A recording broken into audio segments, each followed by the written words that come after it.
अभी हमने एक बड़ा अच्छा केस देखा था। अभी केस का सारी बातें मुझे नहीं याद आ रही। एक महीना पहले ही केस देखा था कि एक लड़का ऐसे झूठे रेप केस में 4-5 साल जेल में रह गया और बाद में पता चला कोर्ट को कि वो केस झूठा था, जैसे भी पता चला हो। तो बड़ा अच्छा है, कोर्ट ने फैसला दिया। कोर्ट ने कहा कि जितने साल ये निर्दोष लड़का जेल में रहा है उतने ही साल ये जो झूठा इल्जाम लगाने वाली लड़की है ये भी जेल में रहेगी। प्रावधान देखिए, अब तो 1 जुलाई से हिंदुस्तान के सारे कानून बदल गए हैं। उसके पहले जो सीआरपीसी था, तो सीआरपीसी नाम का कोई कानून ही नहीं है। अब तो नए कानून 1 जुलाई से लागू हो गए। जब मैं सेवा में था, जब सीआरपीसी था, तो उस समय एक था सीआरपीसी की धारा थी 182-211। उसमें था कि यदि कोई व्यक्ति झूठा मामला दर्ज करा देता था और मामला वो झूठा साबित हो गया तो उसके खिलाफ कोर्ट में 182-211 का एक प्रस्ताव जाता था। ऐसे आज तक मैंने किसी को दंडित होते देखा नहीं, वो भी एक खानापुरी ही थी। लेकिन उसमें भी दलितों को, आदिवासियों और महिलाओं को छूट मिली हुई थी। उनके खिलाफ आसानी से वो 182-211 नहीं जाता था। तो देखिए क्या हो गया है कि जब कानून बनाए गए थे तो कानूनों का उद्देश्य तो ठीक था, महिलाओं की रक्षा करना, दलितों की करना, आदिवासियों की करना। लेकिन अब मानव स्वभाव ऐसा है ना कि लोगों ने इसका ये करना शुरू कर दिया, दुरुपयोग करना शुरू कर दिया, ब्लैकमेलिंग, है ना। पोक्सो है, ये कुछ साल पहले बना कानून है, भारत सरकार का कानून है।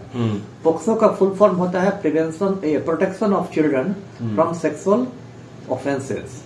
मतलब मोटा मोटी ये समझिए कि जो नाबालिग बच्चे होते हैं उनको यौन शोषण से उनको बचाने के लिए ये कानून बनाया गया है। तो बहुत सारे होते थे नाबालिग बच्चों के साथ दुष्कर्म, तो उसको रोकने के लिए सरकार ने एक कड़ा कानून बनाया। कड़ा इस अर्थ में है कि इसमें उम्र कैद तक का प्रावधान है। जैसे दर्शकों को पता होगा कि आसाराम बापू जो है, आसाराम बापू पर नाबालिग लड़की ने रेप का आरोप लगा दिया कि उससे जोधपुर में रेप किया था, तो आसाराम बापू पर पोक्सो लगा और अब वो उसी मामले में जोधपुर जेल में उम्र कैद काट रहा है ना। उसका जो बेटा है नारायण साई, उस पर भी पोक्सो लगा और वो उस मामले में सूरत जेल में, गुजरात में उम्र कैद काट रहा है। तो कहने का मतलब है कि ऐसे तो रेप अपने आप में एक गंभीर चीज है, लेकिन यदि वो नाबालिग के साथ होता है तो वो और ज्यादा उसको गंभीर मानता है, क्योंकि उसमें पोक्सो कानून लग जाता है। अब आप जिस मामले की बात कर रहे हैं, जो एक मगही का लोक गायक है, रोशन रोही जो नाम है, उसके साथ जो हुआ है कि किसी किरण नाम की महिला ने उस पर लगा दिया। अब इसमें देखिए 2-3 बातें हैं।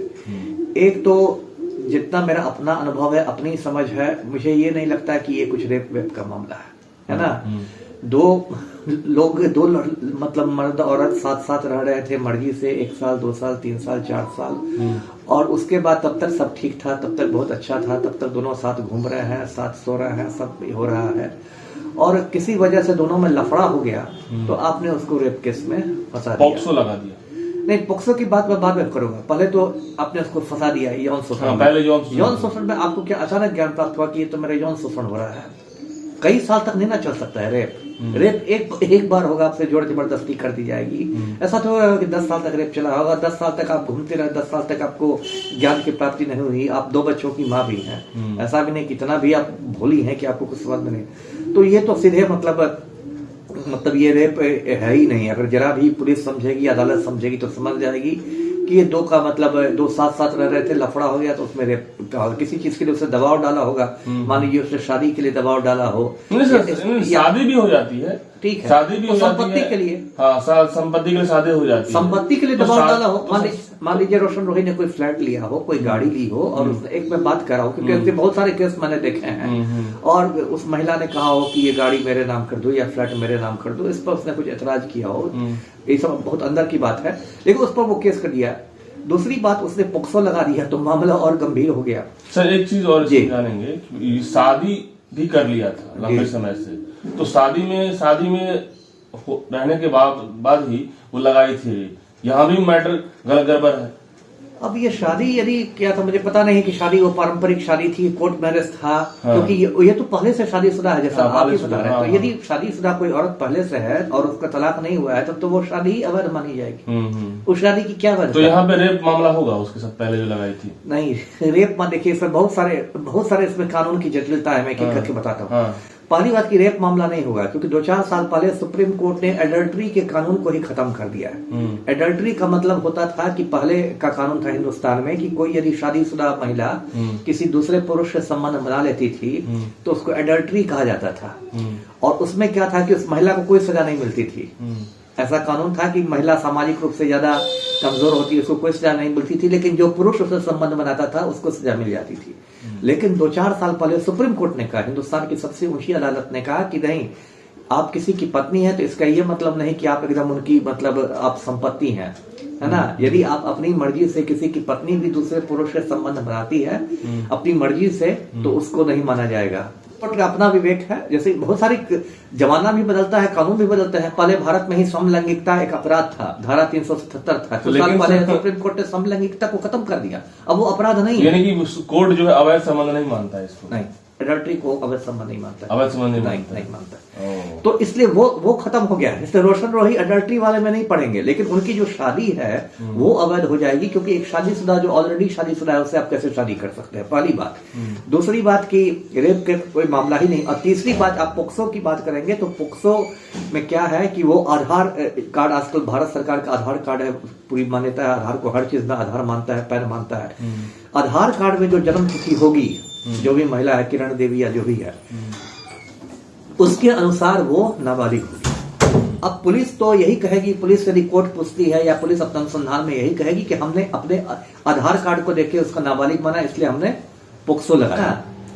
एक धमकुआ विवाह होने लगा है, पकड़ुआ विवाह। तो ब्लैकमेलिंग में सर सवाल यही हो रहा है ना कि अब बस एक ही ऑप्शन है मूलतः की सिंपली बात कि आप स्त्री संसर्ग से बचें। जैसे कि हमारे दादाजी लोग कहते थे कि आप हमेशा जीवन में एक भी चीज ध्यान में रखिए कि जीवन में आगे बढ़ना है तो स्त्री संसर्ग से बच के रहिए। ना, स्त्री संसर्ग तो खैर ये तो कुछ ज्यादा हो गया। इसका तो मतलब आप पूरी नारी जाति को ही मतलब बदनाम कर रहे हैं कि सारी नारी आपको बर्बादी कर देगी। ये तो मुझे लगता है कहना थोड़ा विवादास्पद हो जाएगा, है ना। हम लोग सब स्त्री के, हम लोग सब स्त्री के ही पैदा किए बच्चे हैं, इसलिए स्त्री संसर्ग नहीं हो तो सृष्टि ही नहीं चलेगी। ये तो थोड़ा मतलब अति हो गई, है ना। मान लीजिए आपके दादाजी ने ऐसे कहा तो दादाजी भी तुमने तो दादी से शादी की, तो ये देखिए वो तो कुछ अति हो जाएगी। लेकिन इसमें ये बात मैं जरूर कहूंगा कि पुरुषों को, लड़कों को, सबको कि भाई वो लड़कियों से जब ये भी इंटरेक्शन करे तो उसमें बहुत सारा अपने को बचाते हुए करें। सर कहाँ नॉलेज है? मान लीजिए कि लॉ की जानकारी है नहीं है तो उसका हम लोग आज डिस्कशन कर रहे हैं, मुद्दे की बात है, चलो ठीक है, कुछ दिमाग में अवेयरनेस की बात सबके आ रहा है। लेकिन लोग आजकल पैसा वाले बन जाते हैं, पढ़े लिखे हो जाते हैं, बड़े बड़े नौकरी करते हैं, इस मामले में फंस के जीवन खत्म कर लेते। लेकिन इसमें देखिए थोड़ा तो फंसने वाले की भी गलती है ना। अब इसी केस में हम देखें तो रोशन रोही ने क्यों एक शादीशुदा लड़की से शादी की, है ना। कहीं तो आप में अय्यासी की चाहत थी ना। आप तो दूध पीते बच्चे नहीं थे, आपको पता था कि शादीशुदा बाल बच्चेदार महिला है, तो आप क्यों उसके साथ इतने दिन। तो ओवरऑल सर इसमें इस पूरे मामले में ये निकल के आ रहा है कि लड़का का सजा जो चल रहा है वो हो, यदि लड़की गलत पाई जाए तो लड़की की भी सजा होनी चाहिए, बिल्कुल होनी चाहिए। और तभी इस ऐसे मामलों में दुरुपयोग रुकेगा और झूठे केस रुकेंगे। बिल्कुल जी। तो दोस्तों इस रोशन रोही जो किरण मामले हैं, गलत यदि इस पर में आरोप लगाती है, पॉक्सो का ऐसे पहले रेप लगाई थी, तो यदि ये गलत पाई जाएगी महिला, तो इस पर में भी एक्शन जज साहब जरूर लेंगे, क्योंकि ऐसे इससे पहले कई ऐसे मामले हैं जो जज साहब ने साफ कहा है कि यदि गलत तरीके से यदि रेप या पॉक्सो कुछ भी लगाने की बात आ रही है, फर्जी हो रही है, तो लड़की के ऊपर में भी कार्रवाई होनी चाहिए। और ऐसा प्रावधान जज साहब के ऊपर में डिपेंड करता है कि वो क्या करेंगे। बहुत बहुत धन्यवाद। इसमें देखिए मेनली तो न्यायपालिका को ही हस्तक्षेप करना, क्योंकि अंत में तो न्यायपालिका के पास मामला जाता है।